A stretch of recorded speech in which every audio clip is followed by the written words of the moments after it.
أعوذ بالله من الشيطان الرجيم. بسم الله الرحمن الرحيم. وقال إني ذاهب إلى رب سيهدين رب هب لي من الصالحين وبشرناه بغلام حليم.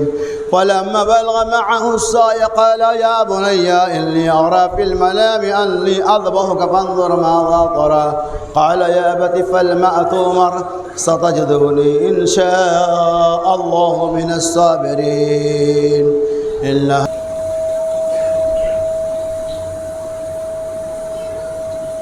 ہر قسم کی حمد و تعریف، تسبیح و تہلیل، تقدیس و تمجید، تعریفات اور بے شمار تسبیحات اللہ عز و جل کے لیے لائق و زیبا ہے،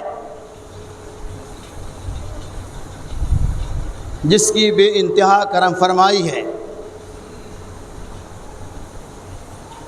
کہ ہم لوگ جمعہ کی خطبہ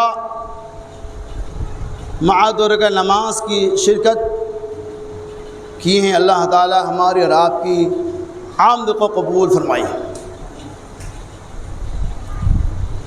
محترم سامعین کرام، گھروں میں بیٹھی ہوئی پردہ نشی خواتین اسلام،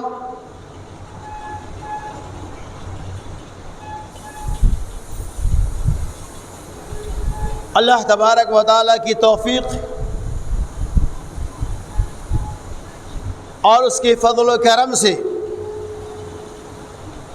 آج کے اس خطبہ جمعہ میں بھی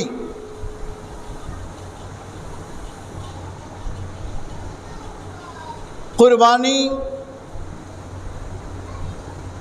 اور اس کے دیگر مسائل کی مناسبت سے چند باتوں کی وضاحتیں کی جائیں گی۔ اللہ تعالیٰ سے دعا گوں کہ رب العالمین سننے سنانے سے زیادہ ہمیں اور آپ کو عمل کثیر کی توفیق رفیق عطا فرمائے، اور الحمدللہ ہم میں سے جو بھائی بھی قربانی کا ارادہ کیے، اللہ تعالیٰ ان کی قربانیوں کے اندر اخلاص پیدا کر دے، اور ہمارے جو بھائی باوجود کہ وہ قربانی دے سکتے ہیں لیکن اپنی بخالت کنجوسی یا تساہلی کی بنیاد پر اس سنت پہ عمل پیرا نہیں ہوتے، اللہ تعالیٰ انہیں بھی اس بات کی توفیق دے کہ سنت ابراہیمی کو طریقہ نبویہ کے مطابق عمل میں لانے کی توفیق رفیق عطا فرمائے۔ معزز اکابرین جماعت، حضرت ابراہیم خلیل اللہ علیہ السلام جو اللہ تبارک و تعالی کے برگزیدہ نبی ہیں، اور قرآن نے واضح کر دیا وقال انی ذاہب الی رب سیہدین، اور ابراہیم علیہ السلام نے کہا کہ میں اپنے رب کی طرف ہجرت کرتا ہوں، ہجرت کروں گا، بے شک میرا رب میری رہنمائی فرمائے گا۔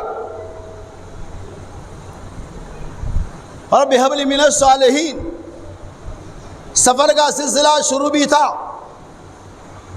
اور اللہ سے نیک صالح اولاد کی دعائیں بھی کر رہے تھے۔ رب ہب لی من الصالحین وبشرناہ بغلام حلیم، اللہ تبارک و تعالی نے اسے ایک بردبار ہونہار لڑکی کی بشارت سنایا۔ فبشرناہ بغلام حلیم فلما بلغ معه السعی، پہلے ترجمہ سنیے، فلما بلغ معه السعی، اور یہ بچہ جب دوڑنے کے لائق ہو گئی، قال انی ارا، ابراہیم علیہ السلام نے کہا کہ میں خواب میں دیکھتا ہوں کہ آپ کو ذبح کر رہا ہوں، تمہاری اس کے بارے میں کیا رائے ہے؟ نیک اولاد نے کہا کہ اے میرا ابو جان، یا بتی فل میں تو عمر سجدونی انشاءاللہ من الصابرین، اگر یہ میرے رب کا حکم ہے تو آپ اسے کر گزریے، ان قریب آپ مجھے صبر کرنے والا میں سے پائیں گے۔ ان ھذا لہو البلاء المبین، اور یہ کھلی آزمائش تھی. وفدیناہ بذبح عظیم، اور اللہ نے فرمایا کہ ہم نے ان کے لیے ایک ذبیحہ بھیج دیا. وترکنا علیہ فی الآخرین، اور ہم نے اس عمل کو آخری امت تک کے لیے قائم کر دیا. وسلام علی ابراہیم، اور ابراہیم کو امن و امان اور شانتی ہو. تو ہم جس قربانی کو ادا کرنے کی ابھی تیاری کر رہے ہیں، اس قربانی کی نسبت، اس کا تعلق ان تمام آیتوں بینات سے ہے. تو ابراہیم علیہ السلام کو جب قوم کی لوگوں نے ان کی توحید کی دعوت کی بنیاد پر، اللہ تبارک و تعالیٰ کے ایک کہلوانے کی بنیاد پر آگ کے حوالے کر دیے، اور اللہ تعالیٰ نے امن و امان کے ساتھ اس آگ کے شعلے سے نجات دلایا، اور جس کے تقریباً 40 سے 50 دن تک اس آگ کے شعلے میں جھلستے رہے، اور قوم یہ سمجھتی رہی کہ ابراہیم علیہ السلام خاکستر ہو گئے. لیکن اللہ نے بچا لیا، اس آگ کو گلے گلزار بنا دیا، اور آپ کا ایک بیال بیگا بھی نہیں ہوا. اور جب آپ نکلے تو آپ نے یہ کہا تھا وَقَالَ إِنِّي ذَاهِبٌ إِلَىٰ رَبِّ سَيَهْدِينِ. اس آگ سے نکلنے کے بعد ہی آپ نے ہجرت کا ارادہ کر لیا، اور کہا کہ وَقَالَ إِنِّي ذَاهِبٌ إِلَىٰ رَبِّ سَيَهْدِينِ، قریب میں ہجرت کر لوں گا اور میرا رب میری رہنمائی فرمائے گا. یعنی اللہ تبارک و تعالیٰ عبادت کرنے والا ہے. جس رب العالمین نے مجھے اس بھیانک آگ سے بچا لیا، وہی رب العالمین مجھے میری زندگی کے ہر موڑ پہ ہماری حفاظت کرے گا. اللہ کے علاوہ کوئی بچانے والا نہیں. اور اللہ سے دعا کرتے رہے رب ہب لی من الصالحین، اے اللہ تو مجھے نیک، صالح اور فرما بردار اولاد عطا فرما. ہر ماں باپ کی ذمہ داری ہے کہ وہ اللہ سے ہمیشہ یہ دعا کرے کہ اے رب العالمین مجھے تو نیک اور صالح اولاد دے. آج کی دنیا میں جس کی اولاد نیک ہو گئی، جس کی اولاد ماں باپ کا فرما بردار ہو گیا، سمجھیے اس کے لیے دنیا بھی امان ہے اور آخرت تو ہے ہی. رب ہب لی من الصالحین فبشرناہ بغلام حلیم. دعائیں کی، اللہ نے دعا کو سن لیا، اور اسماعیل جیسے نیک اولاد کی بشارتیں سنائی. وبشرناہ بغلام حلیم، لڑکا بھی پیدا ہو. پوری تفصیلات آپ سنتے رہے، بالاختصار میں بتا رہا ہوں. اللہ کی وجہ سے صبر شروع ہوا. آخر عمر میں اللہ تبارک و تعالیٰ نے آپ کو حاجرہ کے بطن مبارک سے اسماعیل ذبیح اللہ جیسی نیک اور صالح اولاد عطا فرمایا. اور جب یہ اولاد پیدا ہو گئے تو اللہ کی طرف سے آزمائش دیکھیے. انہیں بے آب ہو گیا، بیابان جنگل مکہ کے اس سرزمین میں جہاں آج آب زمزم آباد ہے، جہاں مینار عرفات آباد ہے، وہاں ایک چڑیا بھی پلک نہیں مارتا تھا. ایسے الحمدللہ اللہ نے آپ کی عبادت کی. اور فلما بلغ معه السعی، اور یہی لڑکا جب تقریباً 13 سال کی عمر کے پہنچ چکے، دوڑنے دھوپنے کے لائق ہو گئے، باپ کے انگلی کو پکڑ کر چلنے والے ہو گئے، تو اللہ تعالیٰ نے خواب میں اس بات کو دکھلایا اور کہا انی ارا فی المنام انی اذبحک فانظر ماذا تری، کہ میں تمہیں خواب میں یہ دیکھتا ہوں کہ میں تم کو ذبح کر رہا ہوں. ایک باپ بیٹے سے یہ کہہ رہا ہے. 86 سال کی عمر میں اللہ نے اولاد دیا. اس اولاد کے بارے میں اللہ کا یہ حکم ہے کہ اے ابراہیم اپنی اولاد کو اللہ کے راستے میں ذبح کر. انی ارا فی المنام، میں نے خواب دیکھا کہ انی اذبحک، میں تم کو ذبح کر رہا ہوں. مکالمہ ہو رہا ہے باپ بیٹے کے درمیان، بحث ہو رہی ہے. ماذا تری، اے بیٹا اس کے بارے میں تمہاری کیا رائے ہے؟ کہا اے ابو جان اگر رب کا حکم ہے، اللہ کا حکم ہے تو آپ قد گزر دی، اس میں ذرہ برابر تساہلی کی ضرورت نہیں. ان قریب آپ مجھے صبر کرنے والے ان سے پائیں گے. پوری تیاری ہو گئی، مینا کے میدان میں پہنچ بھی گئے. اس بیچ شیطان لعین نے آپ کو، اسماعیل ذبیح اللہ کو آپ کی بیوی حاجرہ علیہ السلام کو دھوکے میں ڈالنا چاہا، بہکانا چاہا، لیکن اللہ رب العالمین کا ایک خاص کرم تھا، نہ بچے کو بہکایا، نہ ان کے والد کو بہکایا، نہ ان کی والدہ کو بہکا سکا، بس صرف یہی فیصلہ ہوا کہ اگر یہ رب کا حکم ہے تو کر گزریے۔ مینا کے میدان میں چلے گئے، جہاں آج حجاج کرام اپنے جانوروں کی ذبیحہ پیش کرتے ہیں، جانوروں کو قربانی پیش کرتے ہیں، میدان کے میدان میں چلے گئے۔ اور قرآن نے آگے اس کا بیان بھی کیا ہے کہ النِّعَاتُ كَفَضُ مَاذَا تَرَى قَالَ يَا أَبَتِ افْعَلْ مَا تُؤْمَرْ سَتَجِدُنِي إِن شَاءَ اللَّهُ مِنَ الصَّابِرِينَ۔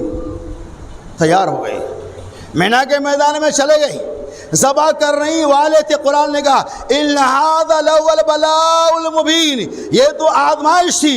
اور میں نے بتایا تھا کہ اللہ تبارک و تعالیٰ نے ابراہیم خلیل اللہ کی پوری زندگی کو امتحان و آزمائش کا جگہ بنایا، اور قرآن نے اسی بنیاد پر کہا وَإِذِ ابْتَلَىٰ إِبْرَاهِيمَ رَبُّهُ بِكَلِمَاتٍ فَأَتَمَّهُنَّ قَالَ إِنِّي جَاعِلُكَ لِلنَّاسِ إِمَامًا۔ سورہ بقرہ میں اللہ نے اعلان کیا، اور ہم نے ابراہیم خلیل اللہ کو وَإِذِ ابْتَلَىٰ إِبْرَاهِيمَ رَبُّهُ بِكَلِمَاتٍ، ان کے رب نے ان کو چند کلمات کے ذریعہ ابتلا و آزمائش کے اندر مبتلا کیا، اور تمام امتحان میں آپ کامیاب ہو گئے تو اللہ نے کہا إِنِّي جَاعِلُكَ لِلنَّاسِ إِمَامًا، میں آپ کو قوم کا، پوری دنیا کا پیشوا اور امام بناتا ہوں۔ تو اسی بات کی ترجمانی اللہ تبارک و تعالی نے اس آیت بینات کے اندر بیان کیا، إِنَّ هَذَا لَهُوَ الْبَلَاءُ الْمُبِينُ، یہ تو کھلی گمراہی تھی۔ وَفَدَيْنَاهُ بِذِبْحٍ عَظِيمٍ، مینا کے میدان میں چلے گئے، حلق گردن پہ چھری کو لٹکا دیے، لگا دیے، اب اور تب کا ماحول تھا۔ قرآن نے اعلان کیا وَفَدَيْنَاهُ بِذِبْحٍ عَظِيمٍ، اور ہم نے کہا ابراہیم فلما اسلم وتل للجبین، ابراہیم علیہ السلام ان کو لٹا دیے، پیشانی کے بل لٹا دیے، اور قریب تھا کہ اب ذبح کریں گے، اب چھری چلنے ہی والی تھی کہ اللہ تبارک و تعالیٰ کی طرف سے اعلان آیا فدیناہ بذبح عظیم، ہم نے ذبیحہ کو بھیج دیا، ابراہیم بس کر ہو گیا، بس ہم نیکوکاروں کو اسی طرح سے آزمائش کے اندر ڈالتے ہیں۔ وَتَرَكْنَا عَلَيْهِ فِي الْآخِرِينَ، اور ابراہیم خلیل اللہ کا یہ عمل، یہ کام اللہ کو اتنا زیادہ پسند آیا کہ قرآن نے اعلان کر دیا وَتَرَكْنَا عَلَيْهِ فِي الْآخِرِينَ، اور ہم نے اس سنت کو آخری امت تک کے لیے نافذ کر دیا۔ دنیا کی پوری قوم کے اندر یہودی، نصرانی، جو بھی امتیں ہیں، تمام امتیوں کے اندر اللہ تبارک و تعالیٰ نے ابراہیم خلیل اللہ کی سنت کو قائم رکھا۔ طریقے الگ الگ ہے، لیکن ہر ایک قوم کے اندر قربانی جیسے عمل موجود ہے، اور اللہ کے رسول صلی اللہ علیہ وسلم نے کہا یہ میری سنت ہے۔ یعنی ابراہیم خلیل اللہ نے جو عمل انجام دیا، اس عمل کے بارے میں امام کائنات محمد رسول اللہ صلی اللہ علیہ وسلم نے ارشاد فرمایا یہ میری سنت ہے۔ وَتَرَكْنَا عَلَيْهِ فِي الْآخِرِينَ، اور ہم نے آخر امت تک کے لیے اس سنت کو قائم اور دائم رکھ دیا۔ تو ابراہیم علیہ السلام کی زندگی کے مناسبت سے تفصیلی باتیں آپ کے سامنے آئی چکی ہے، تو یہ عمل اللہ کو بہت ہی زیادہ مرغوب ہے۔ اسی آیت پاک کی روشنی میں ہماری، آپ کی، امت کی ذمہ داری ہے کہ وہ سنت ابراہیمی کو عمل میں لائے۔ اور اگر کوئی ایسا انسان ہے جس کے پاس کچھ ہے ہی نہیں تو وہ تو معذرت خواہ ہے، ان کے لیے کوئی ضروری نہیں ہے، لیکن اللہ تعالیٰ نے جسے قربانی جیسی حیثیت دے رکھی ہے، استطاعت ہے، تو آپ کو چاہیے کہ آپ ہر سال اس قربانی جیسی سنت کے اوپر عمل کر کے اللہ تبارک و تعالیٰ کی رضا اور خوش ندی کو حاصل کر لیں۔ اس کے ساتھ ہی آگے چلیے، اس کی مناسبت سے محمد رسول اللہ علیہ وسلم کی بے شمار احکامات بھی ہے۔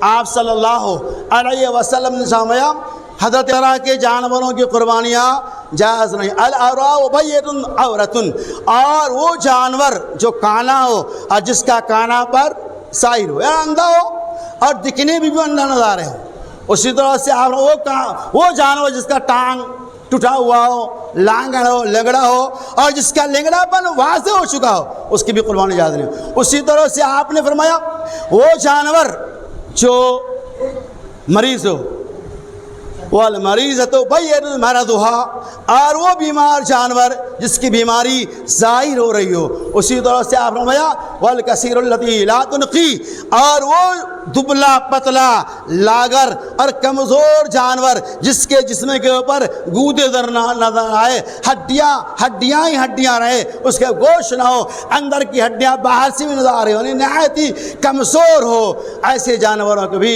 قربانی جائز نہیں۔ اس کے علاوہ مزید اسلامیا سنگ ٹوٹی ہوئی نہ ہو، کان کٹی ہوئی نہ ہو، اور کوئی عیب نہ ہو جو نمایاں ہو رہا ہو، ان تمام چیزوں کو آپ کو خیال رکھنا ہوگا۔ آپ جانور چھوٹا لے بڑا لے تندرست لے خوبصورت لے، اور ان جانوروں کے اندر اخلاص کا ہونا نہایت ضروری ہے۔ ان سارے عملوں کو ہم وترکنا علیہ فی الآخرین کی بنیاد پر کرتے ہیں۔ اور اسی طرح سے اس قربانی کے موسم میں بے شمار مسائل آتے ہیں، کہیں فون بھی آ گئے۔ نمبر ایک، جیسا کہ عام طور پہ کچھ لوگ ایسے ہیں جو قربانی کے ساتھ عقیقہ بھی خاص کرتے ہیں، یا کچھ ایسے ہمارے بھی بھائی ہیں، اپنی بات میں کر رہا ہوں، جو یہ کہتے ہیں کہ ہمارے نام سے میرے والد نے عقیقہ تو نہیں کیا، ہم قربانی کر سکتے کہ نہیں۔ میرے بھائیوں، گرچہ آپ کے نام سے عقیقہ ہوا ہے یا نہیں ہوا ہے، آپ قربانی اپنے نام سے بے دھڑک کر سکتے ہیں، کوئی شک اس کے اندر نہیں۔ آج دیکھیے بڑا مسئلہ ہے، کل تک تو یہ سننے میں آتا تھا کہ قربانی میں بھی لوگ عقیقہ کرنے والے، آج تو باضابطہ اس کا اعلان ہوتا ہے، اشتہارات چھپ رہے ہیں، اجتماعی قربانی اور عقیقہ، یعنی اب لوگ عقیقہ قربانی میں ہی کریں گے۔ اور معلوم ہے یہ کتنا بڑا دھوکہ ہے، سمجھنا چاہیے آپ کو۔ جو بھی کر رہے ہیں اللہ ان کے ساتھ خیر کا معاملہ کرے۔ 1000 روپے 1200 روپے میں قربانیاں ہو رہی ہیں، یہ کون سی قربانی ہے بھائی؟ آپ سوچ سمجھ کے قدم اٹھائے، دیکھیں کیا آپ کے نام سے قربانی اگر آپ کہیں بھیجے ہو بھی رہی ہے کہ نہیں۔ نمبر ایک تو میں یہ بتا رہا تھا، قربانی کا عقیقے سے کوئی نسبت نہیں ہے۔ آپ کے نام سے عقیقہ نہیں ہوا ہے، آپ قربانی کر سکتے ہیں۔ گھر کا جو مکھیا ہے، جو ذمہ دار ہے، چاہے وہ مرد ہو چاہے وہ عورت ہو، ان کے طرف سے قربانی کریں گے، ایک حصہ ہو چاہے ایک بکرا جو بھی ہو، تو سارے گھر والے اس میں شریک ہو جائیں گے، کوئی مسئلہ نہیں ہے۔ اور جہاں یہ رواج ہے کہ آج فلاں لڑکے کے نام سے کل فلاں، پرسوں فلاں 5-6 بچے ہیں، ایسا نہیں کرنا ہے ہم کو، ایک گارجین کے نام سے۔ اور اللہ نے آپ کو دیا ہے 7 بچے ہیں تو آپ جو جانور مہیا ہے بکرے لے لیں، یا گاؤں میں جہاں ہو سکتا وہاں آپ کرا لیں، الحمدللہ کوئی مسئلہ نہیں ہے۔ ایک آدمی کے نام سے 2 بکرے ذبح کریں اگر ہے تو آپ کر سکتے ہیں، کوئی مسئلہ نہیں ہے۔ نمبر 2، اسی طرح سے بھینس کی قربانی کا مسئلہ ہے، میں نے پہلے ہی بتایا تھا کہ مختلفی مسئلہ ہے، علماء کرام کے یہاں بڑا اختلاف ہے۔ علماء اہل حدیث کے یہاں بھی 2 گروہ ہیں، بعض لوگ قائل ہیں اور بعض لوگ نہیں قائل ہیں، لیکن نہیں کرنا کے طرف جو مائل ہے ان کے دلائل مضبوط ہے، ٹھوس ہے، کیونکہ قرآن میں جن 4 نر اور مادہ میں لگا 8 جانوروں کا تذکرہ کیا گیا ہے، ان جانوروں میں بھینس کو شمار نہیں کیا گیا ہے، لہذا نہیں کرنا کرنے سے زیادہ بہتر ہے، یعنی آپ کی بھینس کی قربانی نہ کرے،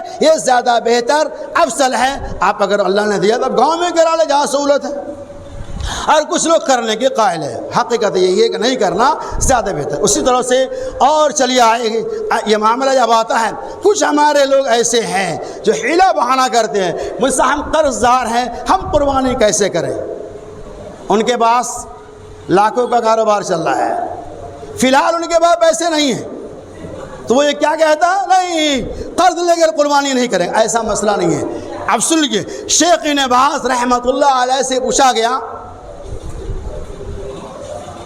کہ کیا قرض لے کر قربانی کرنا جائز ہے؟ مثال کے طور پہ ایک آدمی جو کہیں نوکری کرتا ہے، اس کی تنخواہ ابھی نہیں ملی، 3 مہینے کے بعد ملے، ایگزامپل دے رہا ہوں، تو کیا وہ قربانی کر سکتا ہے؟ شیخ ابن باز رحمہ اللہ علیہ صالح العثیمین کا فتویٰ ہے کہ اگر اس کے پاس قرض کی ادائیگی کی طاقت و قوت ہے تو قرض حسنہ لے کر فی الحال قربانی کر سکتا ہے، کوئی مسئلہ نہیں۔ اور چلیے آگے، ابو حاتم رحمہ اللہ علیہ کہتے ہیں، ابو حاتم رحمۃ اللہ علیہ قرض لے کر قربانی کیا کرتے تھے؟ ان سے پوچھا گیا کہ آپ قرض لے کر قربانی کیوں کرتے ہیں؟ تو انہوں نے کہا کہ میں قرض لے کر قربانی کرنے میں اپنے لیے بھلائی زیادہ پاتا ہوں۔ کیا پتہ چلا کہ اگر آپ کے پاس حیثیت ہے کہ آپ بعد میں دے سکتے ہیں تو کوئی مضائقہ نہیں ہے، آپ قرض لے کر بھی قربانی کر سکتے ہیں۔ لیکن جو بیچارے بالکل ہی غریب ہیں، مزدور ہے، وہ کہاں سے لائے گا؟ تو ان کو قرض لینا نہیں ہے۔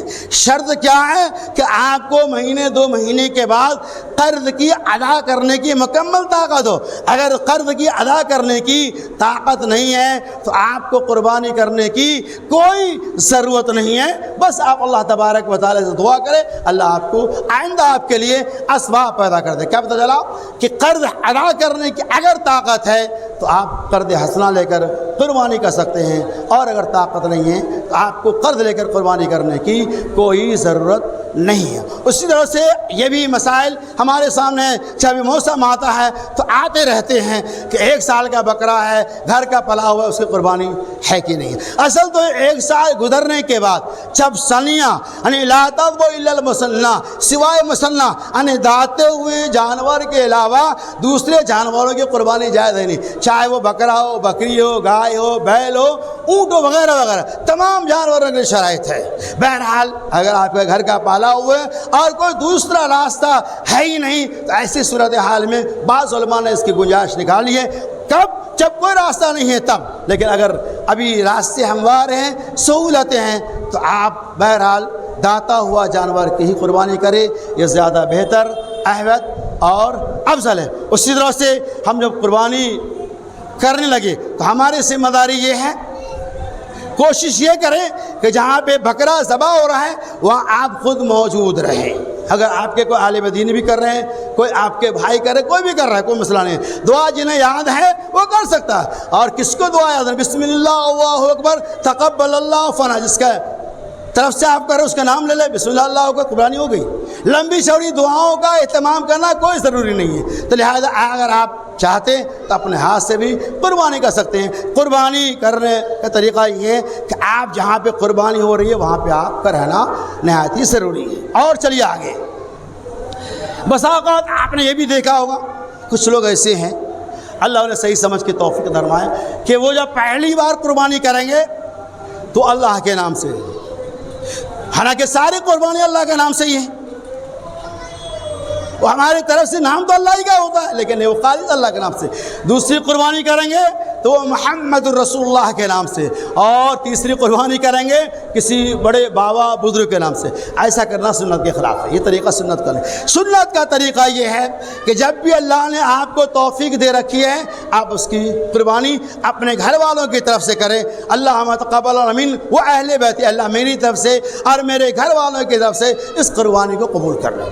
اسی طرح سے کچھ لوگ ایسے ہیں جو بولتے ہیں قربانی سے کیا ہوتا ہے، یہ ذبح کریں گے ہم خود کھا لیں گے، نہیں، سنت ہے اسے ہمیں ادا کرنا ہے۔ قربانی کی قیمت کو کسی اور کو دے سکتے ہیں؟